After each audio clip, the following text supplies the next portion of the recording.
Yo, what is up guys? It is Bumfries, back with another episode of Entitled Parents. Today's episode is gonna be a banger, and I know you're gonna love this one. This is one of many daily videos to come, and I know it might be extreme, but let's try and hit 4 likes on this video. I know it's a lot, but I think we can do it. If you're new, make sure to subscribe, and once you've liked the video, all you need to do is sit back, relax, and get annoyed at some entitled parents. So, I work at a supermarket, and one of our regular customers is a woman who comes in with her 2 kids and buys an absolutely obscene amount of cereal whenever it's on sale. Now, when I say an obscene amount, I don't mean 10 or 20 boxes at a time. No, she's not here for Mathwell problem level amounts of cereal. She comes in and buys anywhere from 50 to 300 boxes at a time. Her and her kids usually come to the back room door with 3 shopping carts and ask for 19 to 15 cases of cereal depending on how much we have left in stock. She's gotten denied service a few times, like the time she tried to buy an entire pallet of cereal, 5 boxes per transaction, the day before Thanksgiving. Management cut her off after 18 transactions, 90 boxes, because her order was holding up the lines for 3 of our 7 operational registers, with 3 of our registers being broken at the time. The stock department manager absolutely despises this and has told the woman on multiple occasions that if she's going to purchase more than 3 cases of cereal, she has to call a few days before she comes in so that he can order extra cereal. But she always claims that she won't know what she'll need until she comes in and refuses to. This happened to me on a Sunday when I was the only person working in my department. I had just finished emptying the baller when Cereal Lady poked her head into the storeroom and said, "Hey, could you get me some cereal?" I scanned our sale pallets and she said, "It's on the 2nd level of the scaffolding." The scaffolding she was talking about is the same kind of scaffolding you would see at a wholesale club like Costco, Sam's Club, or BJ's Wholesale. So I told her, "Unfortunately, I can't get that down for you. I'm not authorized to use the equipment that's needed to get that down." She then asked, "Is there anyone on who can get it down for me?" And I responded, "Unfortunately, I'm the only one on at the moment. The full-timer who normally works alongside me on a Sundays has the day off." She sighed and asked, "Could you do it for me just this one time?" And I responded with, "No, I'm not authorized to use the machine needed to get that down." And she says, "Seriously? You can't just do it this one time?" So I told her, "No, I can't do it this one time. I'm not allowed to use the machinery, nor do I know how to use it. If I get caught using that equipment, I won't only lose my job, but I could potentially face legal trouble and steep fines should I damage something or injure myself." She huffed at me and goes, "Fine, I'll just get the front-end manager. He'll do it for me." A few minutes later, the front-end manager walked into the storeroom with the woman in tow and says, "Hey OP, are you authorized to use the power lift?" To which I responded, "Nope." So he asked, "Is your full-time co-worker here yet?" And I replied, "He's off today and my brother already left for the day. My brother works in the same department as me and is authorized to use the power pallet jacks." The front-end manager turns to the cereal lady and says, "I'm sorry, but that product is unavailable today. There's no one who can get that down." The cereal lady then shrieked and said, "You're a manager and you can't even get that down for me?" And the front-end manager responded with, "I wasn't trained on that equipment because this isn't my department, and therefore I'm not allowed to operate it. You're gonna have to come back tomorrow if you want the cereal." The cereal lady then stormed back to the cereal aisle without another word. And my department manager has since started storing the cereal pallets on the same side as the storage room door so she can't poke her head in and demand 15 cases of cereal without calling a few days in advance.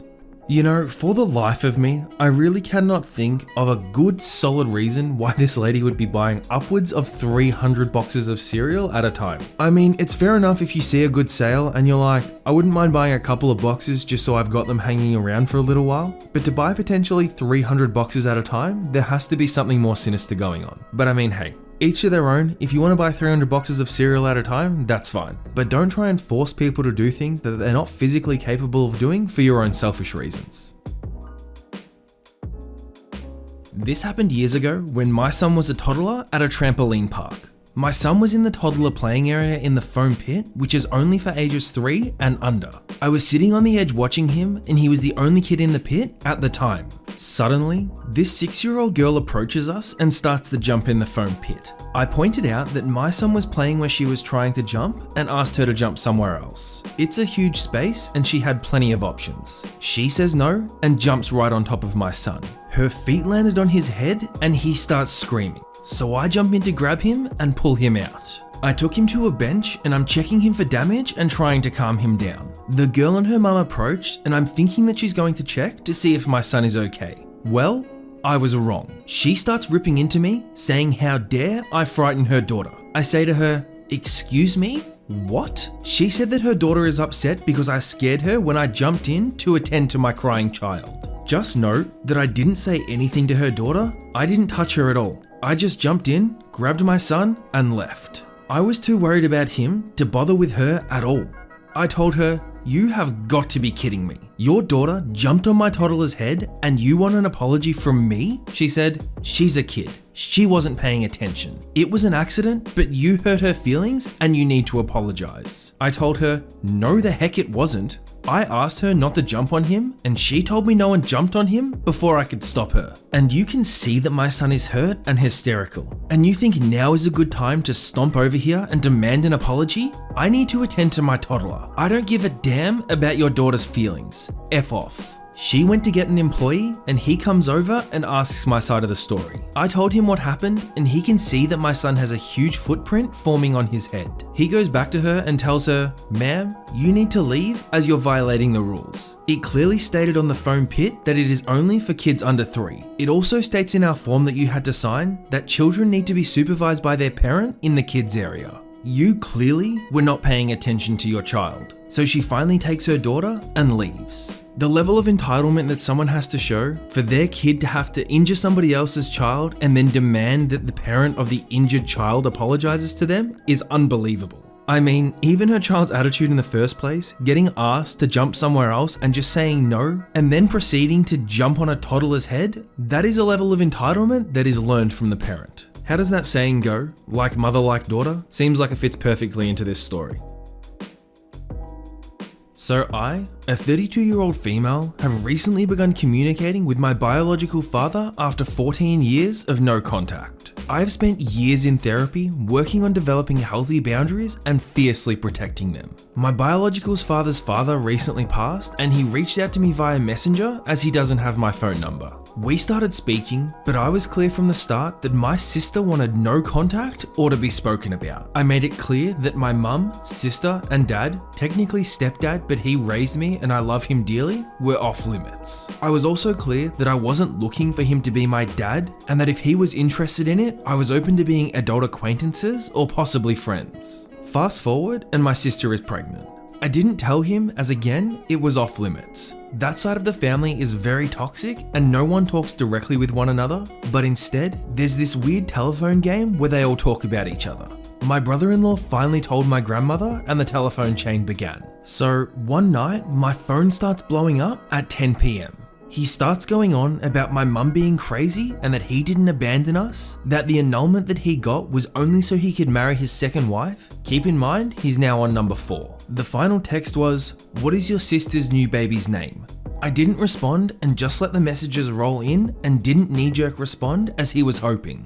That is his way he flips out and dumps on people emotionally about his victimhood, so you give in. Mind you, he cheated on my mother, physically disciplined all of us, verbally and mentally abused us with mind games and withholding love, or screaming until he got his way was my entire childhood. He also didn't pay his support most months, and if my mum asked, he'd demand a visit and not be kind towards us. We'd come back so upset that it took weeks to calm us down. So, I sat there for a while thinking about what my response would be and decided to call my sister to let her know that he was now aware of her pregnancy and his request. Her and I both agreed that it wasn't any of his business. So I responded and told him that everything he said was a lot to unpack and that I would respond at some point, but not at 10 PM on a Sunday night as I was getting ready for work. I then advised him that my relationship with my sister is held separate from him and would not be telling him the baby names. He went radio silent and I have not heard from him since, and I know that he saw the messages. I am about 90% certain that we are back to no contact as a form of punishment for me. Basically, I wouldn't let him violate my boundaries and he decided that if he couldn't get away with that, then I wasn't worth the effort to speak with. I haven't lost anything in my eyes as his absence brings peace. I see now that trying to end a toxic cycle with someone who is still hell-bent on remaining there isn't ready to have a mature relationship. I can't say that there's a lot of entitled parent stories that result in a good ending, but as far as endings go, this one is pretty reasonable. It almost seems like there's no love lost between the parties and that the OP is better off without her dad. She seems to have come to peace with the fact that the dad left early on in their lives, and despite the hardship that would have come with that, seems to be in a good place now. While this story itself is about an entitled dad, I definitely think there's a little bit more to it, and I'm glad to hear that the absence of a biological father brings the OP peace. This happened a while back and I'm on my phone, so this story won't be long. When I was a little kid, about 4 or 5 years old, my biological father wanted to try and take several loans out in my name to buy himself a house in his name only. He reasoned that no one would take care of the house better than himself, so as the main caretaker, his name should only be on it. But he expected my mother, and eventually me, to maintain the whole thing. Mowing, fixing the roof, chores around the place, etc. Obviously, my mum said no to this and found ways to keep him from committing fraud under my name. Unfortunately though, he took out several loans in my mother's name for a death metal band that went nowhere, and now my mother is thousands of dollars in debt thanks to him. Move forward about 13 to 14 years later when I'm graduating high school, I catch my biological father talking to his friend on the phone in the kitchen. He's talking about how he's planning to take out a loan in my name to pay for a house in just his name again. I interrupted his call saying something along the lines of, "No, you are not. Take a loan out in your own name." My biological father hangs up with his friend, turns to me, and then tries to paint the conversation like he would be doing the family a favor by taking money out in my name. Then acted like I was stupid and called me as such for not seeing things as plain and easy as him. He then goes on to tell me that I was the only person in the house with good credit and I would be selfish if I didn't help him out. I told him that he is not ruining my credit like he did with Mum's. This annoyed him and he yelled about 5 inches from my face, "I wish you were never born." It hurt hearing this, but I don't regret what I said or my choice of giving him nothing. It just really sucks growing up with a parent that thinks they are entitled money from you. So just to get this straight, on not one occasion, but 2 occasions, this person's entitled dad decided that they were going to try and take a loan out in their name, essentially stealing either money or trying to steal a house from their own child. I mean, for me, that is just something that I cannot fathom. What kind of parent does that to anyone, let alone their own child? Seriously, what a role model this entitled dad must be.